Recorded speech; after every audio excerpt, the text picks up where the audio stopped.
students, welcome to our channel Curiosity Education. Today we are studying the last chapter of chemical equations and reaction. ठीक है, that is the effects of oxidation reactions in daily life. Oxidation daily life में होती है, ये तुमको पता है, पर आज हम यहाँ पर ऑक्सीडेशन के दो डैमेजिंग इफेक्ट्स पढ़ेंगे. ठीक है, सो लेट्स स्टार्ट. जो फर्स्ट कॉमन डैमेजिंग इफेक्ट है वो that is called corrosion of metal. And the second one is rancidity of food. Maybe the second term is new to you. Corrosion of metal आपने छोटी class में भी पढ़ा होगा, है ना? तो हम वन बाय वन एक एक करके देखते हैं कि ये क्या होता है. ठीक है, so we are starting with what? Corrosion of metal. First point.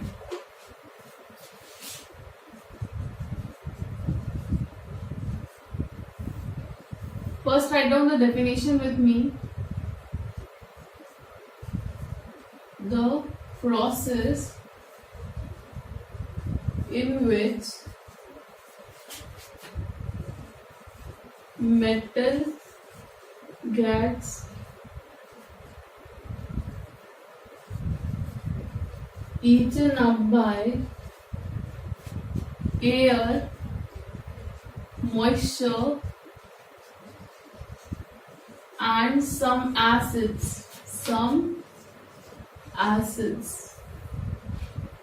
is called corrosion of metal. ठीक है, so it is a process in which कोई भी मेटल होता है, अगर वो रिएक्ट करेगा एयर, मॉइस्चर और अगर वो किसी कांटेक्ट में आया किसी टाइप के एसिड से, तो उस पर्टिकुलर मेटल के ऊपर एक लेयरिंग क्रिएट हो जाएगी और उसकी वजह से जो मेटल है वो धीरे धीरे वीक होने लगेगा. इसलिए हम बोल सकते हैं कोरोजन क्या है, एक डैमेजिंग इफेक्ट है on metal. It is not a beneficial thing. ठीक है, ये हार्मफुल इफेक्ट है. ऑक्सीडेशन के ये दोनों एग्जाम्पल्स जो हम पढ़ रहे हैं, ये क्या है, हार्मफुल इफेक्ट है.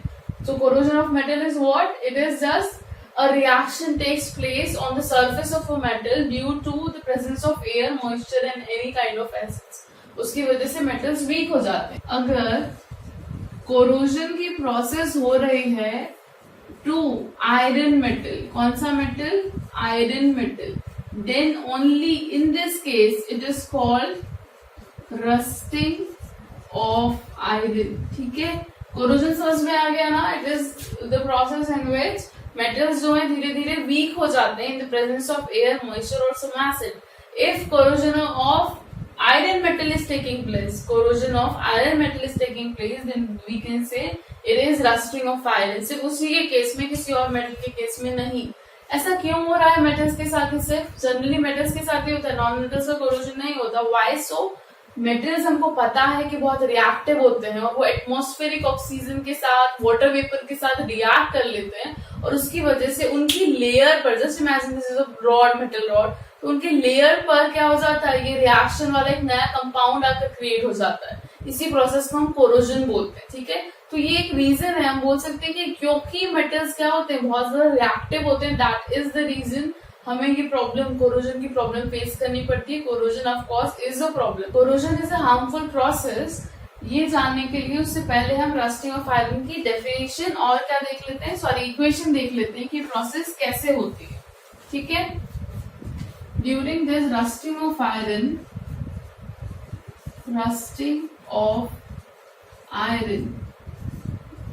this iron metal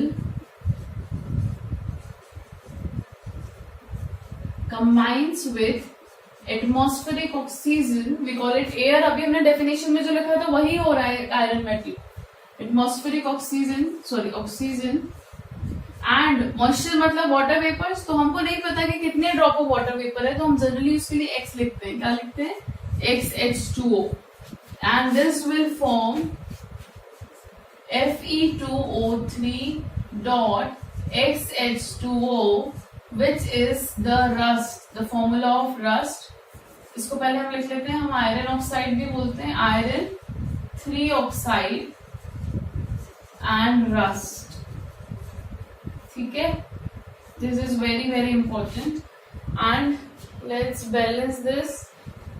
4 2 3 2, ठीक है, this is x is 2.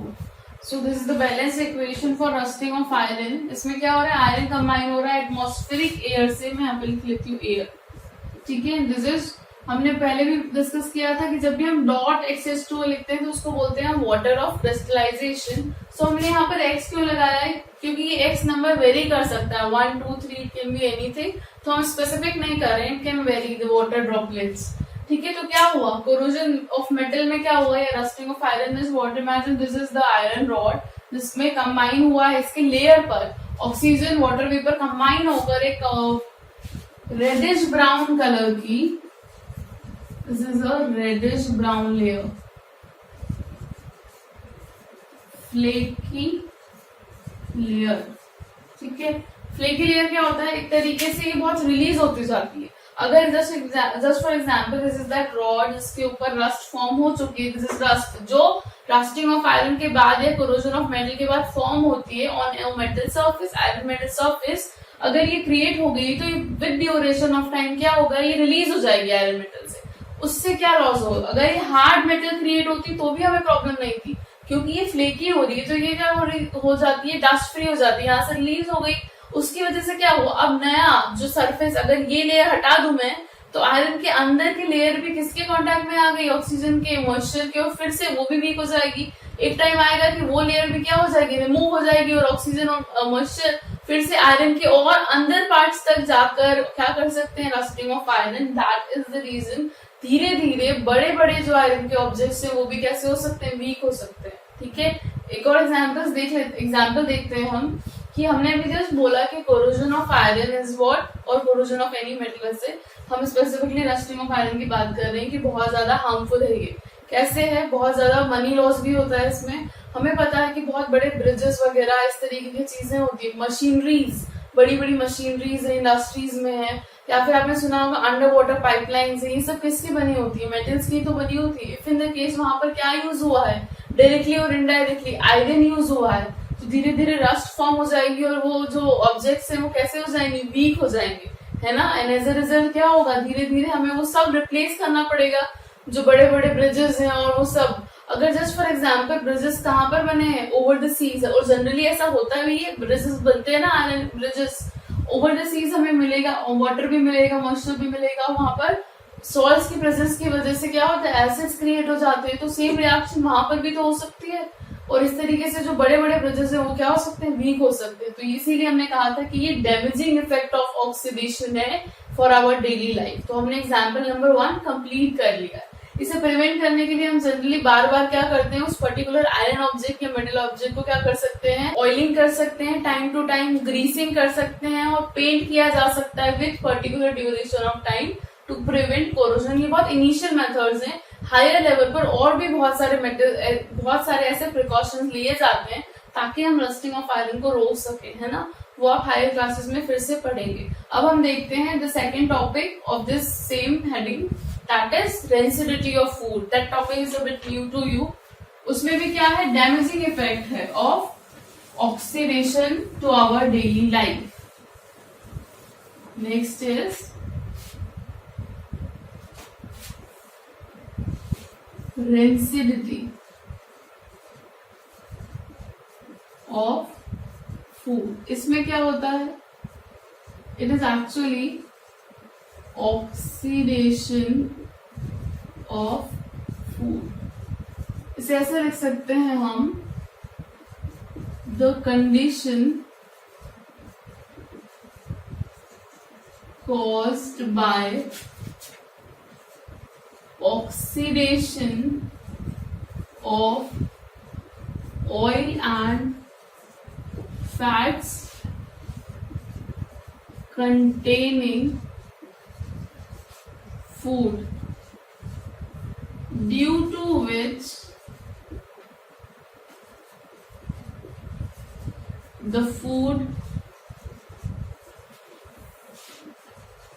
tastes and smells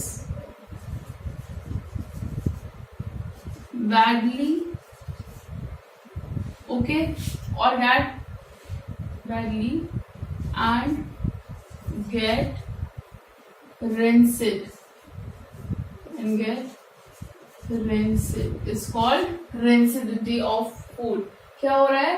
A condition caused by oxidation. अगर स्पेसिफिकली ऐसे फूड जिसमें बहुत ज्यादा डीप फ्राइड फूड से क्या फूड, वो फूड जो ऑयल एंड फैट कंटेनिंग है, हम क्या बोल सकते हैं, डीप फ्राइड फूड जो होते हैं जनरली, डीप फ्राइड फूड, अगर वो किसके कांटेक्ट में आ जाए, ऑक्सीडेशन है तो ऑक्सीजन की कांटेक्ट में तो आएगी ही ना, ये तो क्लियर है ना, हमें ये तो डिस्कस नहीं करना है।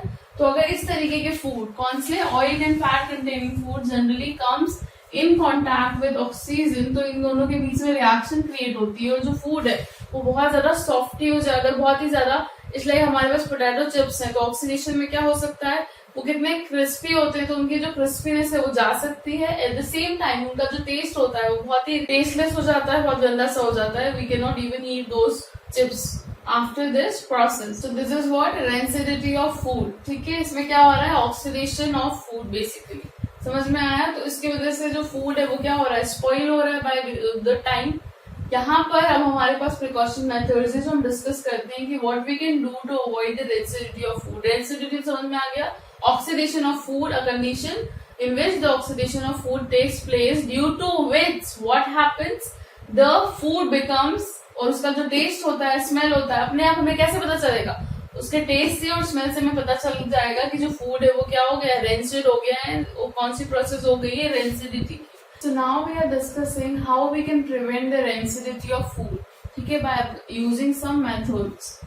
Point number 1, by using antioxidants, ठीक है, एंटीऑक्सीडेंट्स को यूज करके हम क्या कर सकते हैं, प्रिवेंशन कर सकते हैं रेंसिडिटी का। So antioxidants are chemicals which themselves are reducing agent। ये क्या होते हैं, रिड्यूसिंग एजेंट होते हैं। ठीक है, तो अगर हम एंटीऑक्सीडेंट्स यूज करते हैं, लाइक आपको सबसे इंपॉर्टेंट याद क्या रखना है, इनके एग्जाम्पल्स हैं दो, BHA and BHT। This is butylated hydroxy anisole. This is butylated hydroxy toluene. These are the two important antioxidants which we can use in any kind of food to prevent rancidity. Okay, so ये हो गया point number 1, क्या use कर सकते हैं हम, antioxidants जो क्या होते हैं केमिकल फॉर्म में हम यूज कर सकते हैं। ठीक है, इसकी वजह से ऑक्सीडेशन ऑफ फूड नहीं होगा। Next is by packaging the food with nitrogen gas. जो पैकेज फूड होते हैं, जस्ट लाइक वेफर्स जो हम खाते हैं, लेस वगैरह, उसके ये पैकेज फूड जिसमें एयर फिल्ड अप होती है, तो वहां पर वो क्या करें, किसी और गैस की बजाय अगर वो नाइट्रोजन गैस फिल कर देते हैं, तो नाइट्रोजन क्या होती है, एक अनरिएक्टिव गैस होती है। कैसी? Unreactive gas. अगर ये अनरिएक्टिव है तो बाय डिफॉल्ट ऑक्सीजन एंटर भी करती है पैकेट में, तो वो भी इसे क्या करने नहीं देगी, फूड के साथ रिएक्ट नहीं करने देगी, इस तरीके का एटमॉस्फेयर क्रिएट होगा। तो अगर हम क्या यूज करते हैं, nitrogen gas in these type of packaging, तो क्या हो सकता है, ऑक्सीडेशन को हम रोक सकते हैं। This is also prevention method. Next is by keeping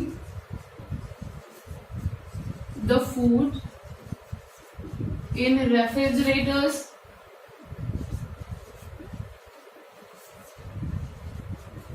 ठीक है, हमको पता है कि ऑक्सीडेशन ऑफ फूड पड़ रहा है ना, हमें वही रोकना है ना। अगर हम फ्रूट को कहाँ रख देंगे, रेफ्रिजरेटर में, सबसे पहला पॉइंट कि इनसाइड द रेफ्रिजरेटर जो टेम्परेचर होता है वो कैसा होता है, लो होता है। इनसाइड द रेफ्रिजरेटर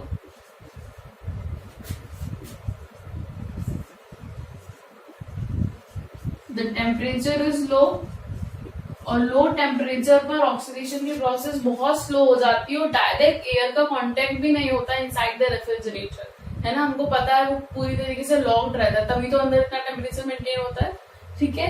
सो इस तरीके से these are the three points. हम क्या कर सकते हैं, रेफ्रिजरेटर में भी फूड को रख के प्रिवेंट कर सकते हैं, and we do this of course, हम करते भी हैं ऐसा, by keeping food items in airtight container। अगर हम फूड को क्या करें, उस टाइप के क्रिस्पी ऑयली फूड को एयरटाइट कंटेनर में रखेंगे, तो अगर एयर ही नहीं पहुंची तो डेंसिटी कैसे होगी, मतलब ऑक्सीजन नहीं होगी, तो ये प्रोसेस स्लो हो जाएगी। याद रखना इन प्रिवेंट, स्पेशली जो रेफ्रिजरेटर है और हमने जो एयरटाइट कंटेनर को, ये तो केमिकल है तो फिर भी हम प्रिवेंट कर सकते हैं फिर बहुत ज्यादा लॉन्ग टाइम के लिए, बट ये जो एग्जांपल्स हमने लास्ट में 2 पढ़े हैं, by keeping the food in refrigerator and by putting the food items into a airtight container, हम इस प्रोसेस के थ्रू प्रोडक्शन को, सॉरी ऑक्सीडेशन ऑफ फूड को स्लो डाउन कर सकते हैं। हम पूरी तरीके से नहीं रोक सकते, we know this very well. ऐसा तो नहीं है ना कि हमने एक बार फूड रख दिया रेफ्रिजरेटर में तो फिर हम 4-5 महीने बाद भी उसे खा सकते हैं, ऐसा कुछ भी नहीं है। तो हम क्या कर सकते हैं, प्रोसेस को स्लो डाउन कर सकते हैं बाय दीज स्पेशल ऑप्शंस। इसमें क्योंकि केमिकल यूज होता है तो ये थोड़ा लॉन्गर ड्यूरेशन के लिए प्रिवेंशन हमें प्रोवाइड कर सकता है। Last point is by keeping the food items away from light। अगर हम लाइट, दैट इज सनलाइट से जनरली डार्कनेस में ही रखें, अगर सनलाइट के कांटेक्ट में ज्यादा ना आए food item, oil food, fat containing food items, तो वो ज्यादा टाइम तक क्या होते हैं, स्टोर रख सकते हैं। हम ऑक्सीडेशन की प्रोसेस को स्लो डाउन कर सकते हैं। टेलिंग स्लो डाउन, पूरी तरीके से रिटार्ड नहीं कर सकते हैं ना, इन अ जनरल मैनर। क्लियर है। तो इस तरीके से हमने क्या देखा, ऑक्सीडेशन के 2 important damaging effect on our daily life. एक था in case of metal, next was in case of food. ठीक है, आई होप आपको ये दोनों भी समझ में आए। बहुत बेसिक है, इनके डेफिनेशंस और इंटरवेंशन मेथड्स, सबसे इजी टॉपिक है I guess. So finally with this topic we end our chapter chemical equation and reaction। I hope आपने जितने भी वीडियोस कंप्लीट कर लिए हैं, मैंने इम्पोर्टेंट पॉइंट्स आपको टॉपिक्स वाइज बताए हैं into the respective chapters, into the respective videos I should say. तो आप क्या करिए, उन्हें रिवाइज करिए, याद करिए क्वेश्चंस, फिर आप थ्योरी कंप्लीट करिए and then practice questions also on the basis of these theories। We will also practice a lot of questions in upcoming videos, okay? So till then keep studying, and if you're liking our videos then definitely like, share, subscribe, and also press the bell icon for more notification from our side। Thanks a lot for watching our videos।